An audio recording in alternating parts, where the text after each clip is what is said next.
Infeliz es aquel a quien sus recuerdos infantiles solo traen miedo y tristeza.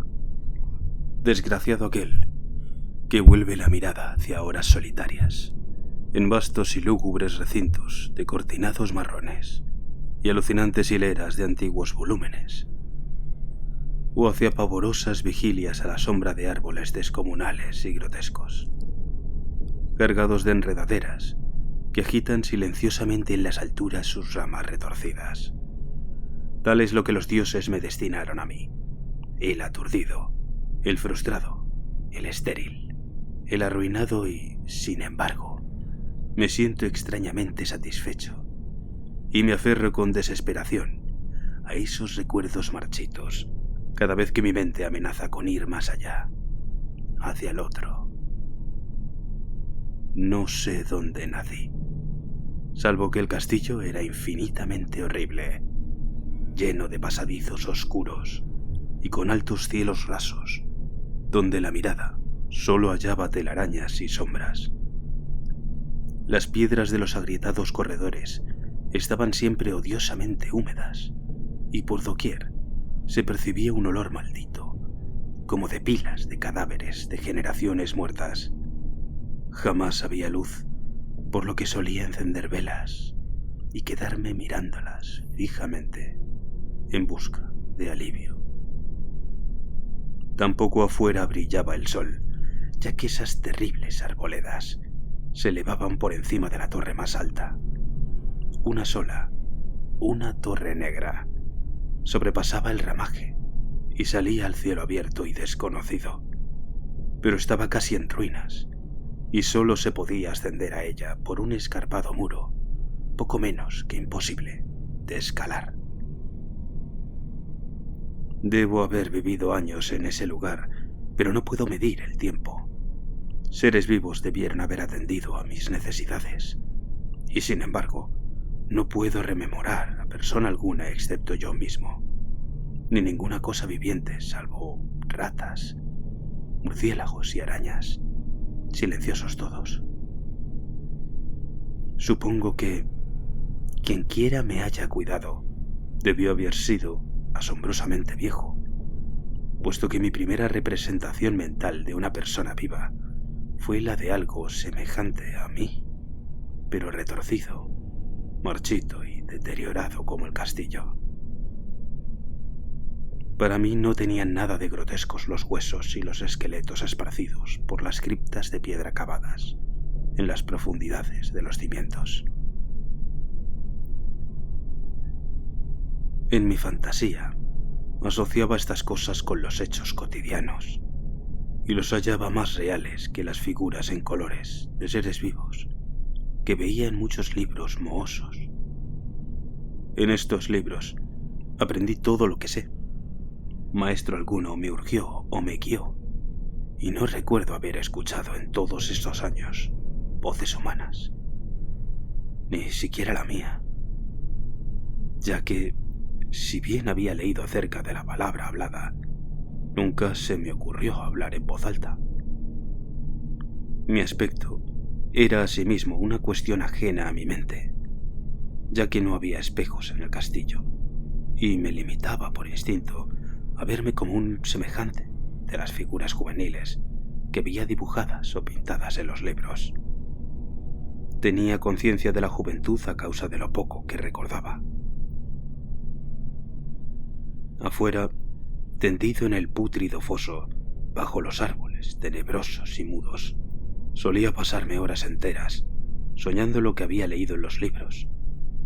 Añoraba verme entre gentes alegres, en el mundo soleado, allende de la floresta interminable. Una vez traté de escapar del bosque, pero a medida que me alejaba del castillo, las sombras se hacían más densas y el aire más impregnado de crecientes temores, de modo que eché a correr frenéticamente por el camino andado, no fuera a extraviarme en un laberinto de lúgubre silencio. Y así, a través de crepúsculos sin fin, soñaba y esperaba, aun cuando no supiera qué. Hasta que en mi negra soledad El deseo de luz se hizo tan frenético que ya no pude permanecer inactivo, y mis manos suplicantes se elevaron hacia esa única torre en ruinas que por encima de la arboleda se hundía en el cielo exterior e ignoto. Y por fin resolví escalar la torre, aunque me cayera, ya que mejor era vislumbrar un instante el cielo y perecer que vivir sin haber contemplado jamás el día. A la húmeda luz crepuscular subí los vetustos peldaños de piedra hasta llegar al nivel donde se interrumpían, y de allí en adelante, trepando por pequeñas entrantes donde apenas cabía un pie, seguí mi peligrosa ascensión. Horrendo y pavoroso era aquel cilindro rocoso, inerte y sin peldaños, negro, ruinoso y solitario, siniestro con su mudo aleteo de espantados murciélagos. Pero más horrenda aún era la lentitud de mi avance, ya que por más que trepase, las tinieblas que me envolvían no se disipaban, y un frío nuevo, como de moho venerable y embrujado, me invadió. Tiritando de frío, me preguntaba por qué no llegaba a la claridad, y, de haberme atrevido, habría mirado hacia abajo. Antojóseme que la noche había caído de pronto sobre mí, y en vano tanteé con la mano libre en busca del antepecho de alguna ventana, por la cual espiar hacia afuera y arriba y calcular a qué altura me encontraba.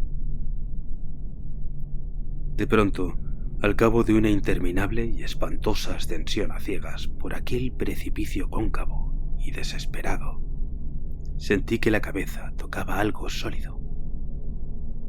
Supe entonces que debía haber ganado la terraza o, cuando menos, alguna clase de piso. Alcé la mano libre y en la oscuridad palpé un obstáculo, descubriendo que era de piedra e inamovible. Luego vino un mortal rodeo a la torre, aferrándome de cualquier soporte que su viscosa pared pudiera ofrecer, hasta que finalmente mi mano, tanteando siempre, halló un punto en donde la valla cedía, y reanudé la marcha hacia arriba, empujando la losa o puerta con la cabeza, ya que utilizaba ambas manos en mi cauteloso avance. Arriba no apareció luz alguna, y a medida que mis manos iban más y más alto, supe que por el momento mi ascensión había terminado, ya que la puerta daba una abertura que conducía a una superficie plana de piedra, de mayor circunferencia que la torre inferior. Sin duda, el piso de alguna elevada y espaciosa cámara de observación. Me deslicé sigilosamente por el recinto, tratando que la pesada losa no volviera a su lugar, pero fracasé en mi intento. Mientras yacía exhausto sobre el piso de piedra, oí el alucinante eco de su caída, pero con todo, tuve la esperanza de volver a levantarla cuando fuese necesario. Creyéndome ya a una altura prodigiosa, muy por encima de las odiadas ramas del bosque, me incorporé fatigosamente y tanteé la pared en busca de alguna ventana que me permitiese mirar por primera vez el cielo y esa luna y esas estrellas sobre las que había leído. Pero ambas manos me decepcionaron, ya que todo cuanto hallé fueron amplias estanterías de mármol cubiertas de aborrecibles cajas oblongas de inquietante dimensión. Más reflexionaba y más me preguntaba qué extraños secretos podía albergar aquel alto recinto construido a tan inmensa distancia del castillo subyacente. De pronto, mis manos tropezaron inesperadamente con el marco de una puerta, del cual colgaba una plancha de piedra de superficie rugosa, a causa de las extrañas incisiones que la cubrían. La puerta estaba cerrada, pero haciendo un supremo esfuerzo, superé todos los obstáculos y la abrí hacia adentro. Hecho esto, invadióme el éxtasis más puro jamás conocido, a través de una ornamentada verja de hierro y en el extremo de una corta escalinata de piedra que ascendía desde la puerta recién descubierta, brillando plácidamente en todo su esplendor estaba la luna llena, a la que nunca había visto antes, salvo en sueños y en vagas visiones que no me atrevía a llamar recuerdos. Seguro ahora de que había alcanzado la cima del castillo, subí rápidamente los pocos peldaños que me separaban de la verja, pero en eso una nube tapó la luna, haciéndome tropezar, y en la oscuridad tuve que avanzar con mayor lentitud. Estaba todavía muy oscuro cuando llegué a la verja, que hallé abierta tras un cuidadoso examen, pero que no quise trasponer por temor de precipitarme desde la increíble altura que había alcanzado. Luego volvió a salir la luna.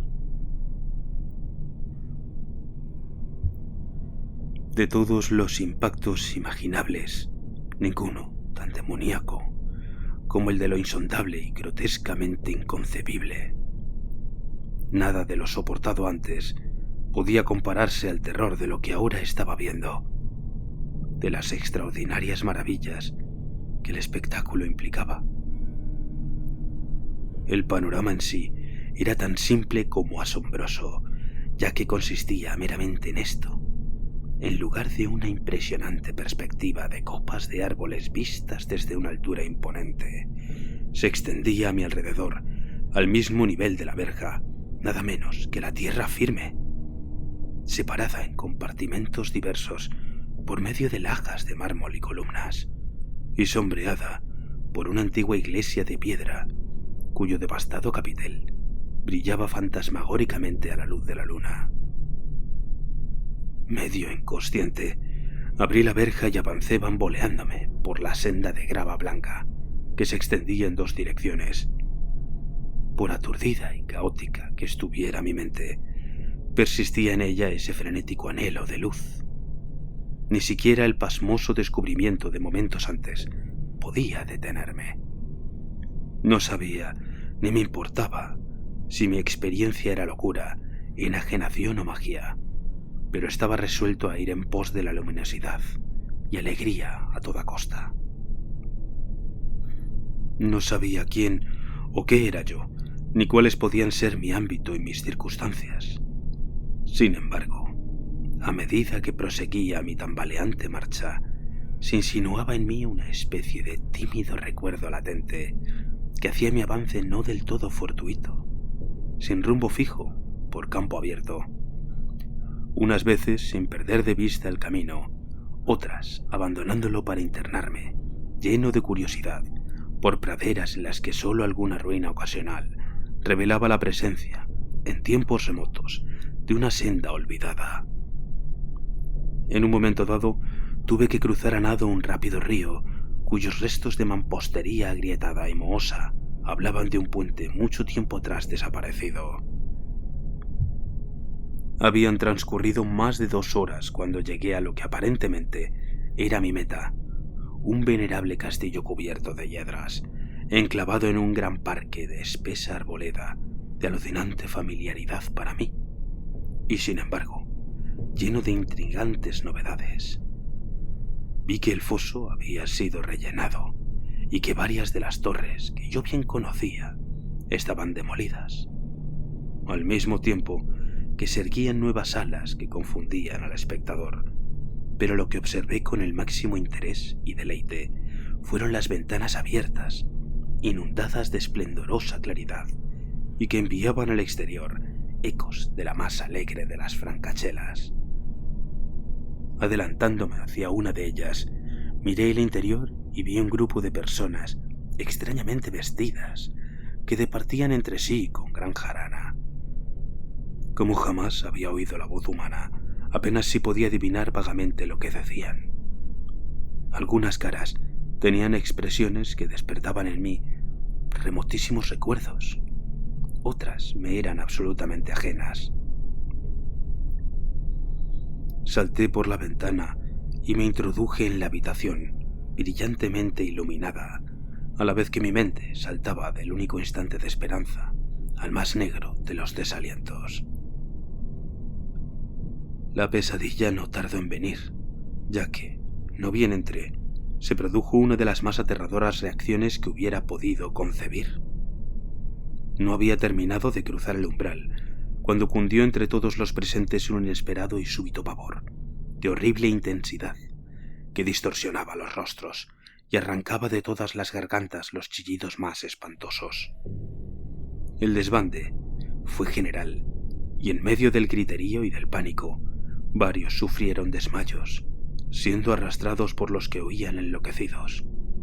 Muchos se taparon los ojos con las manos y corrían a ciegas llevándose todo por delante, derribando los muebles y dándose contra las paredes en su desesperado intento de ganar alguna de las numerosas puertas. Solo y aturdido en el brillante recinto, escuchando los ecos cada vez más apagados de aquellos espeluznantes gritos, comencé a temblar, pensando qué podía ser aquello que me acechaba sin que yo lo viera. A primera vista, el lugar parecía vacío, pero cuando me dirigí a una de las alcobas, creí detectar una presencia, un amago de movimiento del otro lado del arco dorado, que conducía a otra habitación, similar a la primera. A medida que me aproximaba a la arcada, comencé a percibir la presencia con más nitidez, y luego, con el primero y último sonido que jamás emití, un aullido horrendo que me repugnó casi tanto como su morbosa causa, contemplé en toda su horrible intensidad el inconcebible, indescriptible, inenarrable monstruo que, por obra de su mera aparición, había convertido una alegre reunión en una horda de delirantes fugitivos. No puedo siquiera decir aproximadamente a qué se parecía, pues era un compuesto de todo lo que es impuro, pavoroso, indeseado, anormal y detestable. Era una fantasmagórica sombra de podredumbre, decrepitud y desolación. La pútrida y viscosa imagen de lo dañino, la atroz desnudez de algo que la tierra misericordiosa debería ocultar por siempre jamás. Dios sabe que no era de este mundo, o al menos había dejado de serlo, y sin embargo, con enorme horror de mi parte, pude ver en sus rasgos carcomidos, con huesos que se entreveían, una repulsiva y lejana reminiscencia de formas humanas, y en sus enmohecidas y destrozadas ropas una indecible cualidad que me estremecía más aún. Estaba casi paralizado, pero no tanto como para no hacer un débil esfuerzo hacia la salvación. Un tropezón hacia atrás, que no pudo romper el hechizo en que me tenía apresado el monstruo sin voz y sin nombre. Mis ojos, embrujados por aquellos asqueantes ojos vítreos que los miraba fijamente, se negaba a cerrarse. Si bien el terrible objeto, tras el primer impacto, se veía ahora más confuso. Traté de levantar la mano y disipar la visión, pero estaba tan anonadado que el brazo no respondió por entero a mi voluntad. Sin embargo, el intento fue suficiente como para alterar mi equilibrio y bamboleándome, di unos pasos hacia adelante para no caer. Al hacerlo, adquirí de pronto la angustiosa noción de la proximidad de la cosa, cuya inmunda respiración tenía casi la impresión de oír. Poco menos que enloquecido, pude no obstante adelantar una mano para detener a la fétida imagen, que se acercaba más y más, cuando de pronto mis dedos tocaron la extremidad putrefacta que el monstruo extendía por debajo del arco dorado. No chillé, pero todos los satánicos vampiros que cabalgan en el viento de la noche lo hicieron por mí, a la vez que dejaron caer en mi mente una avalancha de anonadantes recuerdos. Supe en ese mismo instante todo lo ocurrido. Recordé hasta más allá del terrorífico castillo y sus árboles. Reconocí el edificio en el cual me hallaba. Reconocí, lo más terrible, la impía abominación que se erguía ante mí, mirándome de soslayo mientras apartaba de los suyos mis dedos manchados. Pero en el cosmos existe el bálsamo además de la amargura, y ese bálsamo es el olvido. En el supremo horror de ese instante, olvidé lo que me había espantado, y el estallido del recuerdo se desvaneció en un caos de reiteradas imágenes. Como entre sueños, salí de aquel edificio fantasmal y execrado, y eché a correr rauda y silenciosamente a la luz de la luna. Cuando retorné al mausoleo de mármol y descendí los peldaños, encontré que no podía mover la trampa de piedra, pero no lo lamenté, ya que había llegado a odiar el viejo castillo y sus árboles. Ahora cabalgo junto a los fantasmas burlones y cordiales, al viento de la noche, y durante el día juego entre las catacumbas de Nefreka, en el recóndito y desconocido valle de Hadod, a orillas del Nilo. Sé que la luz no es para mí, salvo la luz de la luna sobre las tumbas de roca de Neb, como tampoco es para mí la alegría, salvo las innominadas fiestas de Nictocris bajo la gran pirámide. Y sin embargo, en mi nueva y salvaje libertad, agradezco casi la amargura de la alienación. Pues aunque el olvido me ha dado la calma, no por eso ignoro que soy un extranjero, un extraño a este siglo y a todos los que aún son nombres. Esto es lo que supe desde que extendí mis dedos hacia esa cosa abominable, surgida en aquel gran marco dorado. Desde que extendí mis dedos y toqué la fría e inexorable superficie de un pulido espejo.